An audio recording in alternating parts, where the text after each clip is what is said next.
তাই বলছিলাম প্রিয় শ্রোতা মণ্ডলী, আপনারা খুব চিন্তা ভাবনা করে পৃথিবীতে চলাচল করার চেষ্টা করবেন। একটি হাদিসে এসেছে, হাদিস বুখারী, হাদিস নম্বর 4477। সে হাদিসে ইবনু মাসউদ রাদিয়াল্লাহু তাআলা আনহু রাসূল সাল্লাল্লাহু আলাইহি ওয়াসাল্লামকে জিজ্ঞাসা করলেন, হে আল্লাহর রাসূল, আপনি বলুন পৃথিবীতে সবচেয়ে বড় গুনাহ কোনটি? রাসূল সাল্লাল্লাহু আলাইহি ওয়াসাল্লাম বললেন, পৃথিবীতে সবচেয়ে বড় গুনাহ হচ্ছে সর্বপ্রথম নাম্বার 1, আল্লাহর সাথে কখনো শরীক করবে না। যদি তোমাকে জ্বালিয়ে দেওয়া হয়, যদি তোমাকে হত্যা করা হয়, তারপরেও তুমি কখনো শিরিক করবে না।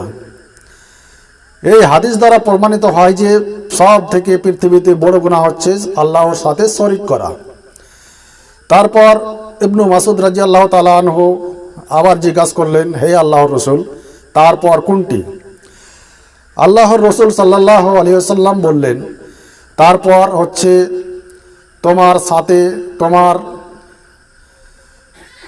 তোমার কামাই করা টাকা তোমার সন্তান খেয়ে নেবে বলে তুমি সন্তানকে হত্যা করো। এটি হচ্ছে সব থেকে পৃথিবীতে দ্বিতীয় বড় গুনাহ। তুমি কখনো নিজের সন্তানকে হত্যা করবে না। প্রিয় শ্রোতা মণ্ডলী, আমরা হাদিসে দেখেছি বা শুনেছি, বড় বড় ওলামা একরামগণ বক্তব্য দিয়েছেন। সমস্ত মানুষকে মনে আছে, জাহিলি যুগে মানুষেরা নিজের কন্যা সন্তানকে জীবিত মাটিতে গেড়ে দিতেন এবং জীবিত মেয়েকে মাটিতে পুঁতে দিতেন। সেই জাহিলি যুগ আবার এখন ফিরে এসেছে। সেই যুগকে বর্বরতার যুগ বলা হয়তো, সেই যুগকে বর্বরতার যুগ বলা হয়েছে। সেই জাহিলি যুগ আবার এখন ফিরে এসেছে। তখন নিজের কন্যা সন্তানকে জীবিত মাটিতে পুঁতে দিত, কিন্তু এখনকার যুগে, নতুন যুগে দেখা যায় মায়ের পেটে যখন সন্তান আসে তখন তাকে মেশিনের দ্বারায় চেক করা হয় এবং চেক করে সে সন্তানকে হত্যা করা হয়, ওষুধের দ্বারা হত্যা করা হয়।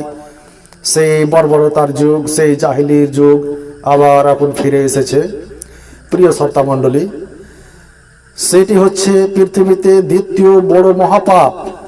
নিজের সন্তানকে হত্যা করা দ্বিতীয় মহাপাপ। শিরক যেরকম সব থেকে বড় গুনাহ, দ্বিতীয় শ্রেণীর গুনাহ হচ্ছে নিজের সন্তানকে হত্যা করা। তৃতীয় মহাপাপ হচ্ছে, রাসূল সাল্লাল্লাহু আলাইহি ওয়াসাল্লাম ইরশাদ করেন, তৃতীয় মহাপাপ হচ্ছে ব্যভিচারী করা। যদি কোনো মানুষ জেনায় লিপ্ত হয়, যদি কোনো মানুষ জেনা করে ফেলে, সেটি হচ্ছে তৃতীয় বড় মহাপাপ। সেই পাপের ক্ষমা আপনাকে আল্লাহ সুবহানাহু ওয়া তাআলার নিকট ইষ্টরাভাবে চাইতে হবে। সালাতের মাধ্যমে বা এমনি সেই গুনাহ ক্ষমা করা হবে না। আপনাকে আল্লাহ সুবহানাহু ওয়া তাআলার নিকট সেই গুনাহর ক্ষমা চেয়ে নিতে হবে।